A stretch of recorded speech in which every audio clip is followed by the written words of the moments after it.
These things are pretty big, and that's why we as professional drivers are trained to handle and control them.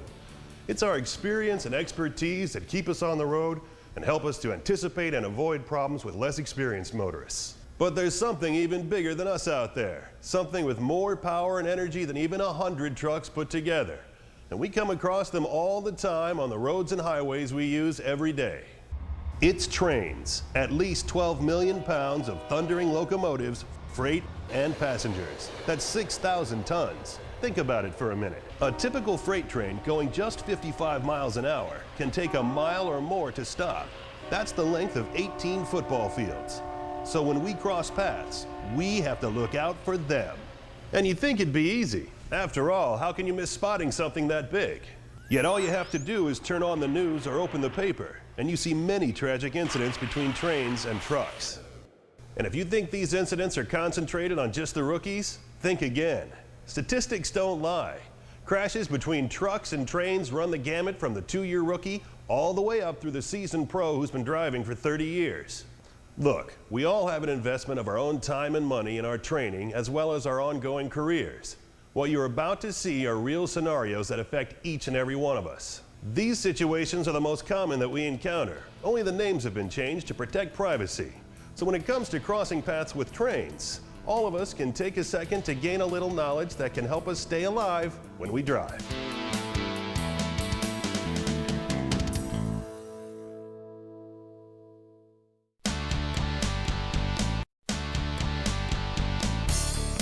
Sometimes it's not the driving that'll get you, it's the stopping.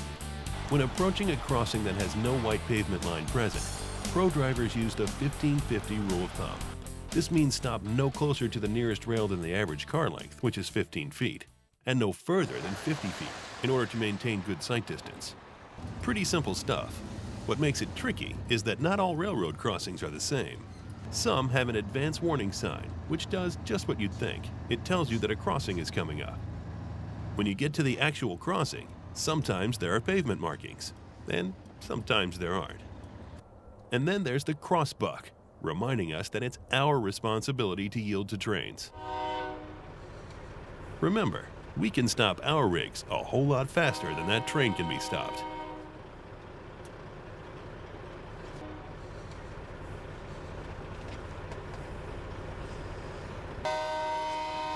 But these signs, or lack of them, are only half the story. Because only you can make the judgment call about how much space you need for the rig you're driving.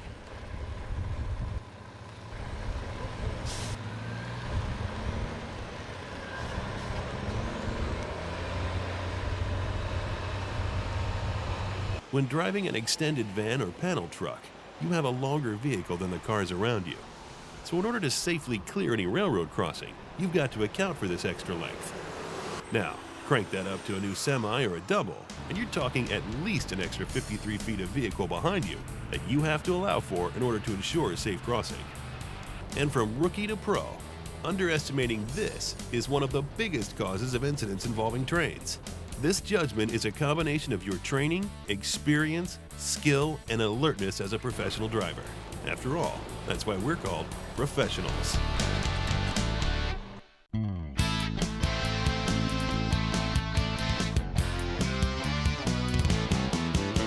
Here's a situation that poses a lot of problems.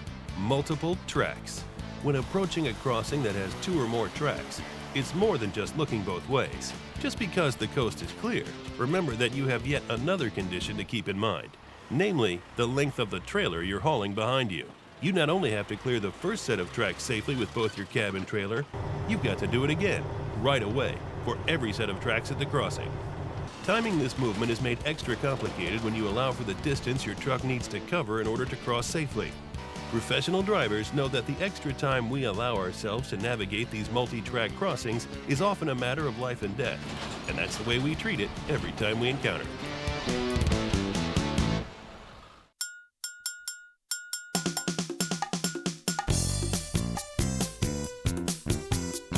A humped crossing and a lowboy just don't mix.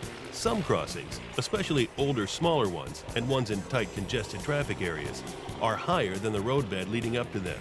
They have a hump in them where the tracks cross the roadway. It poses a problem for you when you're trying to navigate these crossings, especially when pulling a lowboy. Know your clearance when you're approaching one of these crossings. Sure, it might take a little time to reroute down to the next level crossing, but getting stuck on a humped crossing can have a tragic outcome. And it's not just lowboys that get snagged at these crossings. You'd be surprised how many semis get stuck in humped crossings, even if they aren't riding low. You know the biggest culprit?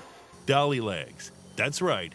Something as simple as failing to retract your dolly legs all the way into the up position once you're loaded has caused more truck and train collisions than you'd imagine. And this one's even true for seasoned pros. We become so caught up in the routine of loading and unloading that we overlook or simply forget this critical step. And it's always when you forget something like this that it rears its ugly head and causes you a world of trouble. So lowboy or not, remember when approaching a humped crossing, we all need to avoid being a lowrider.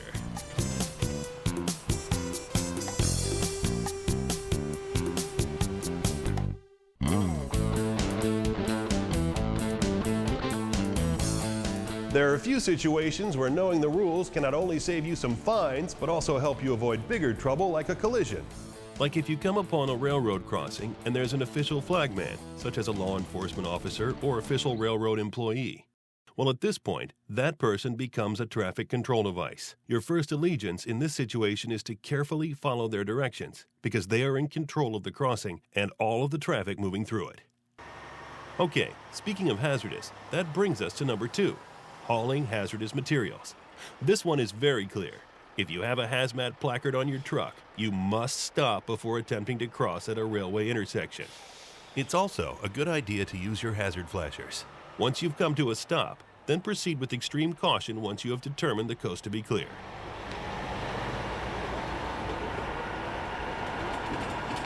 And while we're talking about clearance, let's talk about the space taken up by a train. Just because your tires are clear of the tracks doesn't mean you're safe. Here's why.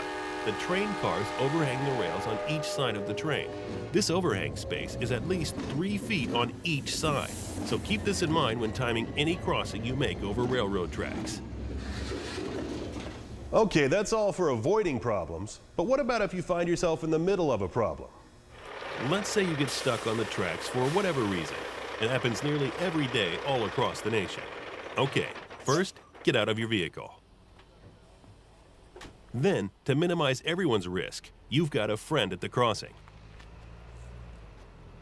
Look for the sign posted near the crossing. It includes the emergency number you should call right away. This will not only get some help on the way to you, but the message will also go out to all trains in the area, alerting them of the crossing you are blocking. Remember, it takes a mile or more to stop a 12 million pound train, so the quicker you call, the sooner word can get out to help avoid a much bigger problem. If a train is approaching, move away from the crossing towards the train so you won't be hit by debris, because when a train and a truck meet at a crossing, the debris can be enormous and deadly. Another common situation we find ourselves in involves the railroad crossing gates. Now, you know better than to try and go around a gate, but what about when you are partway through a crossing and the gate activates and comes down on your truck?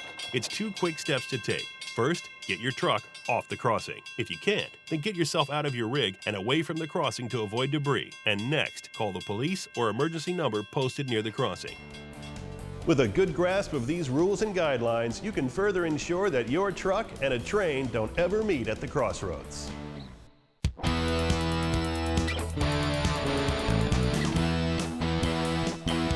Sometimes, even the most careful professionals come up against the unexpected. Here are a few events that challenged even our very best. 7:40 p.m. on a rain-slicked Thursday night. Traffic was light, and our driver was on the final leg of a 14-stop tour. As he approached the crossing near his home base, a crossing he'd driven over hundreds of times before, the rain started picking up. In this industrial part of the city, the mercury vapor lights of nearby warehouses flashed into his field of vision through the rain-soaked windshield. Thunder was rolling in the background, and the rain was falling hard on the pavement. The sound of an approaching train was masked with the constant hiss of the pelting downpour. Visibility was poor, but sticking his head out of the window into the weather wasn't high on our driver's list of desires that evening. Tired, hungry, cold, and anxious to finish up and get home, the crossing loomed up in the blackness. But just as he was about to push through, that sixth sense of experience started scratching in the back of his head. Our driver knew better than to cut a corner, even this late into the game on what had been a rough 2-week tour with the finish yard in sight. And it's a good thing, because when he went the extra mile and stuck his head out into the wind and rain, he realized his effort had just saved his life and the lives of many others. Then there's the case of the oversized load carrier, hauling a giant water tank for a municipal water service. Not only was the added weight throwing off her stopping power, but the crosswinds caused the extra weight of the tank to do very strange things to the way her rig handled that she'd never experienced before. As if this wasn't enough, there was the extended flatbed she was pulling that made negotiating on regular roads all the more difficult. When she came to the sharp humped crossing, she decided to play it safe and not risk bottoming out. If she hadn't taken into consideration what she was hauling and diverted to a smoother crossing for her rig, the few extra minutes of time she took wouldn't have been any trade for a disastrous ending. Whether it's a giant water tank, a load of logs, a manufactured house, or a windmill blade, oversized loads are one of the trickiest hauls we'll ever make, and they require extra special attention from portal to portal, especially when train crossings line the path. Lastly, let's look at all of the distractions a modern-day driver has to contend with each and every time they pull out onto the road. It's no longer just a CB and an 8-track tape of Merle Haggard. No, today's modern drivers have an arsenal of electronic gadgets at their disposal to enable them to make their journey more efficient and comfortable.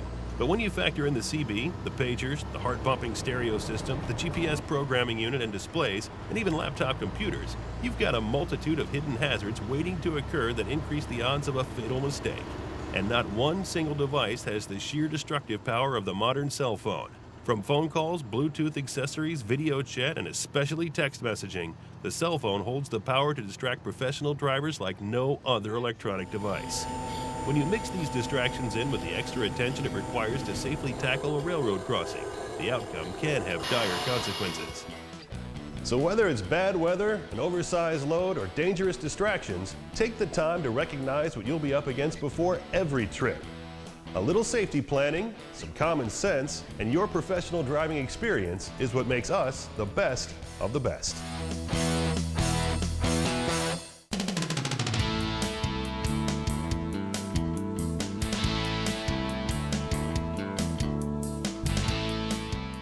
The power we work with every day is something we earn the right to with every safe and successful mile we put under our wheels.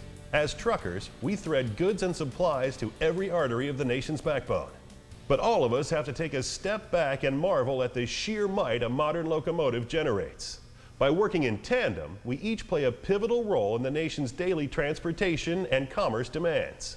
So when you take into account these two forces, you see why it's absolutely critical to take the steps to be proactive in ensuring that our paths never cross in unplanned ways. Railroad crossings are as necessary as those of us who cross them thousands of times per day as we strive to haul and deliver our loads on schedule with maximum efficiency. So remember that a train by its very nature can never stop for us. So it's up to us to stop for them. It's a crucial part of our job to minimize the risks associated when trucks and trains come together. It's what makes us unique. It's what makes us a critical link in the lives of everyone we know. It's what gives us the title of professional drivers. So stay alive when you drive.